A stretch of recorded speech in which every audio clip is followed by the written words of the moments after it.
Kur themi imanin e mbrëmshëm, e kemi për qëllim zemra dhe çka ka të bëje me ta. Dhe na folëm derset e kaluar se fjala e zemrës do të thotë të besosh, të kesh bindje në çdo send që ka ardhur lajm prej anës Allahut. Po nuk mjafton me kaq. Të ja bashkangjish dhe veprat e zemrës që do të thotë të dosh urdhin e Allahut, të dojsh urdhin e Allahut, të kesh frikë nga Allahu, të shpresosh në Allahu, të jesh besnik në këtë besim dhe kështu me radhë. Ai i cili realizon di këto elemente të zemrës, e ka adhuru Allahun Azza wa Jall me zemër. Mirë, po a do të thotë që mjafton me kaq, që ki iman dhe ki besim, të na bart në xhennetin e Allahut ditën e Kiametit. Nuk ka mundësi me kaq të shpëtojmë në ahiret. Patjetër duhet të plotësohet pjesa tjetër. Pjesa tjetër është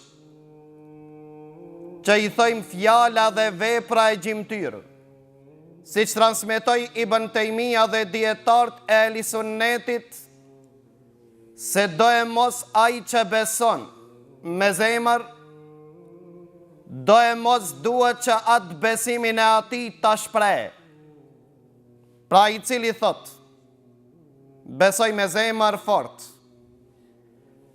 mirë po nuk e tham shahadet, tham se kanë ranë në ujdi dietarët, Ehli Sunnetit dhe xhamatit dhe thoj, ai i cili ka mundësi të shpreh shahadet dhe nuk ka arsye për mos me shpreh shahadetin, megjithatë nuk e shpreh shahadetin, këtij njeriut nëse sipozohet se ka besim në zemër, besimi ati nuk i sjell dobi as në dunja, as në ahiret. Çka do të thot nuk i sjell dobi në dunja dhe në ahiret?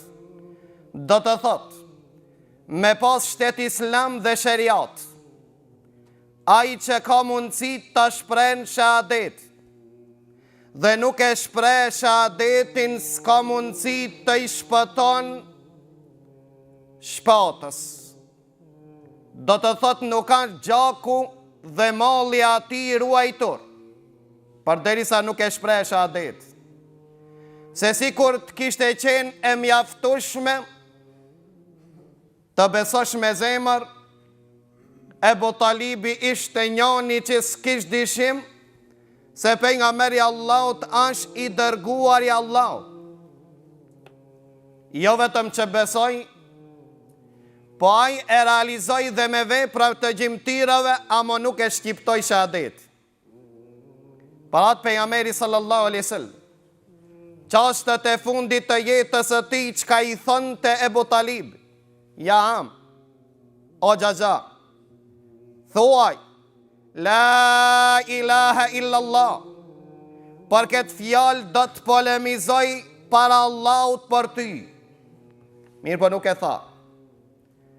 Kja është argumenti më i fuqishëm për ata të cilët thanë se shahadeti, shqiptimi i shahadetit nuk ka kusht me shpëtu në ahiret. Tek Ehli Sunneti dhe xhamati, shqiptimi dhe deklarata pranisë e islamit pra shqiptimi i shahadetit është kusht me shpëtu në ahiret. Sikur që shahadeti mos kish qenë kusht, shqiptimi i shahadetit mos kish qenë kusht, si që kanë thonë e Sharit dhe Maturidit, treguam derset e kaluar që thoj, duhet me shqiptu shahadetin, jo për të trajtu musliman në ahiret, po na me ditë se është musliman dunja. Na i thomi aty në masi qenë ka kështu si që si pozoni, pse pejgamberi Allahut kur vdiq Ebu Talibi tha, o xhaxha, s'ka problem se shqiptove në dunja, pra në dunja nuk trajtojnë musliman, amo në ahiret, ka me polemizu për ti në ahiret. Se tha pejgamberi Allahut. Pse? Për çka se pejgamberi Allahut pa thonë me hadithin që e ka nxjerr Imam Bukhariu dhe Muslimi, këtë hadith e transmeton Ebu Hurajra, që tha pejgamberi Allahut, jam urnu që ta mbys, pra ta trajtoj jo musliman dunja dhe në ahiret, çdo kënd që nuk e shqipton shahadet. Pra jam urnu që ti mbys të gjithë njerëzit deri ta shqiptojnë, ta thojnë shahadet. Kja është një hadith. Thot nëse e shqiptojnë shahadetin, e kanë të ruajtur gjakun dhe mallin, vetëm hakun që duhet ta japin për Allahun zeqat. Tha wa hisabuhum ala Allah. E Allahu i ka në llogari. Që do të thot Allahu i ka në llogari në këtë hadith. Kanë në komentet të këtij hadithit që kanë thonë dietarët e hadithit, Allahu do t'i llogarit çka kanë zemër. Pra erdha Abdullah ibn Ubej ibn Seluli munafiku, e shqiptoi shahadetin. Ai cili e shqipton shahadetin, transmetojnë ulemat e ehli sunnetit dhe xhamatit se ai njeri me shqiptimin e shahadetit hin në Islam. Në nënvizoje këta për shkak se transmeton Ibn Qayyim, i cili thot: "Wa ajma al-muslimun ala anna al-kafira idha qala la ilaha illa Allah Muhammadur Rasulullah faqad dakhala fil Islam wa shahida shahadat al-haq." Do të kanë rënë ojdi musliman. Pra dietar ehli sunnetit dhe xhamatit që ai që e shqipton shahadet hin në Islam. Do të flasmi sot për vepër. Për shkak se një bidat pa dal në Egjipt, disa çuna të ri të cilët thojshin se s'kena mundësi na edhe pse e shqipton shahadetin, nuk është e domosdoshme apo nuk lejohet që ta trajtojmë si musliman. Pse? Për çka se Allah se ka verifiku shahadetin me vepër. Kja është një bidat prej bidatëve të cilët e ka dal me zanafil me një kohë në Egjipt që i thuan grupi ahlu tawaqqufi wa tabayyun. Thotë se ne trajtoj musliman. Pse? Thotë Allah s'jam vërtetu se ki njeri a do ta vërteton shahadetin me vepër. Kurse ne kemi hadithe të pejgamberit Allah që këtë teori të tire e rënon. Pejgamberi sallallahu alaihi wasallam e qortoi Usame ibn Zeidin. Pse e qortoi? Nga se Usame ibn Zeidi e miti njonin pasi që e deklaroi shahadet. Transmetot që Usame ibn Zeid u ballafaqu me njonin në luftë dhe ai koro e zon Osame ibn Zeidi në skaj tha la ilaha illa Allah. Osame ibn Zeidi e mbyt.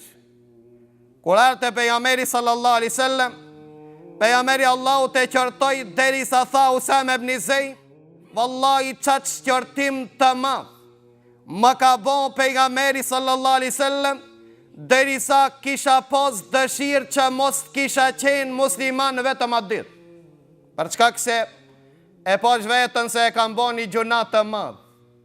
Tha ja Usame, ç'ke me bon para Allahut me fjallën la ilaha illa Allah. Ja Usame, qish do të veprojsh në ditën kur do dish para Allahut, që e mbyte atë që e tha shahadetin fjallën la ilaha illa Allah.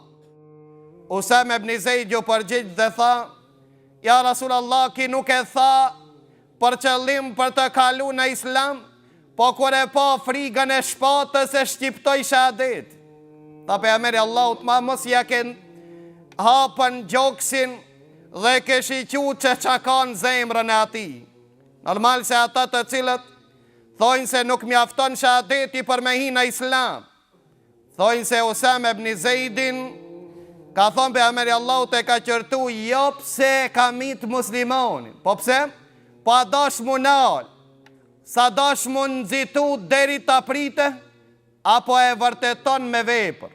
Ja pra një qëtër hadith që atinve ja kthejmë këtë iluzion dhe këtë fantazi të cilët ata jetojnë në to. Transmeton Miqdad ibn Aswad, i cili thot, na dërgoi pejgamberi sallallahu alaihi wasallam me një betej. Në këtë betej ishi me Khalid ibn Walid. Dhe ndodhe një ndodhi e ngjajshme. Ndodhi një ndodhi e ngjajshme. Dhe tha, pasi që e zonëm armiku, që u ballafaqum me ta, pasi e zonëm në skaj, on dhe Khalidi ngritëm shpatët të mbys.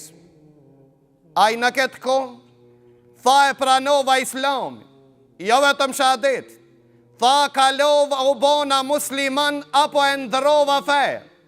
Do të vejnë ndërsi në arshëm kushtin e parë të fjales la ilaha illallah, çka e zaventson fjalen la ilaha illallah. Për këtë arsye nuk do të zgjerona këtu. Tha kur e zënëm në skaj, tha e ndrova fe. Khalid ibn Walid tha, jam shoj dhe ja fluturoj kokën e mbyt.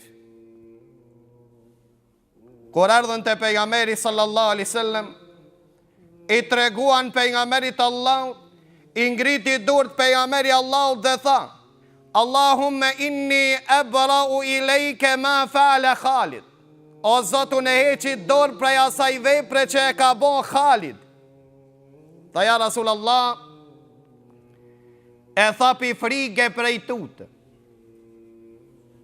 Pejgamberi Allahu gjithashtu ja përsëriti dhe tha, friga dhe tuta e ka vendin në zemër ja Khalid, a ja hape gjoksin me shiqup se e tha?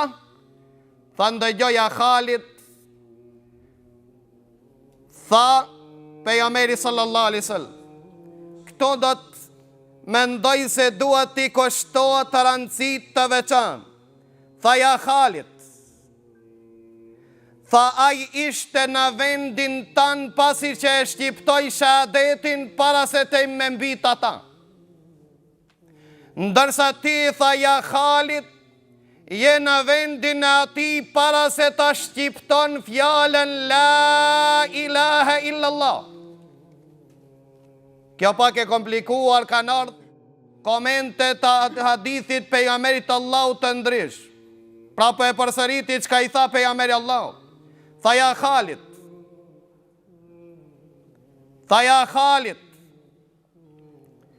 tha ai ishte në pozitën tonë pasi që e shqiptoj shahadetin apo tha kalova në islam. Ndërsa ti e bon pozitën e ati si kur ka qenë para se me shqiptu fjallën la ilaha illallah. Komentet të ndryshëm ka marrë rreth këtij hadithit, komenti më i saktë vëllezër të ndershëm ashki. Tha ai ishte në pozitën tonë pasi që e tha shahadet. Tha, apo pasi tha kalova në islam, do të thot, ti para se ta mbyç ata, e kishte haram dikush me ta der gjakun ti. Tha dhe ai ka arnë qatë pozit pasi që ka thonë kalova në islam, do të thot, i ruat gjaki dhe nuk i der dhe ta ti. Si kur ishte endaluar me ta der gjakun ty, ashtu bo ai pasi kaloj në islam. Ja pra kja është pejgamberi Allah që i jep argument atyre që nuk ju mjafton fjala la ilaha illallah për të hi në islam. Ta unë mendoj se jam i qarë kur të tham për të hi në islam. Me hi në islam mjafton. Dhe këtë i gjmo e ka transmitu dhe Ibn Rejepi dhe thot, nuk ma të men që dhe njëherë pejgamberi Allah dikuj në shahadetin për të hinë në islam s'ja ka pranu. Dhe ka thonë, ani e thove shahadetin për prit mi drekën si ta falsh namazin, atëre i bo musliman. Kështu s'ka thonë pejgamberi Allahut, dhe kjo është një bidat pi atinve të cilat i lexojnë ditra ajete dhe ditra hadithe dhe s'kan kohë të miren me dituri, për këtë arsye tentojnë që mësojnë besimin dhe akidën dhe islamin të qerve me dimaztar ke lexim. Pra vëllezër të ndershëm, pejgamberi Allahut i thot, ai ishte në pozitën tonë. Pasi e tha shahadetin apo pasi tha kalova në islam, ishte në pozitën tonë para se ti me mbyt, ndërsa ti e në pozitën e ati para se ai me thonë shahadet. Që do të thot? Do të thot ja Khalid, pasi e mbyt e një musliman, kush e mbyt muslimanin, mbytët.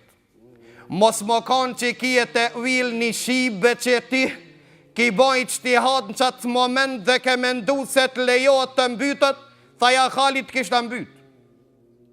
Do të thot që gjaki jot është bo halal si që ka qenë gjaku ati para se me hi në islam. Kja është komenti ma isak vëllezër të ndërsh. Për këtë arsye, ai që e shqipton shahadetin pranohet hi në islam dhe islami ati në dunja konsiderohet i pranuar. Ka mundësi të rënon, ka mundësi do të shofë mi ma vonë.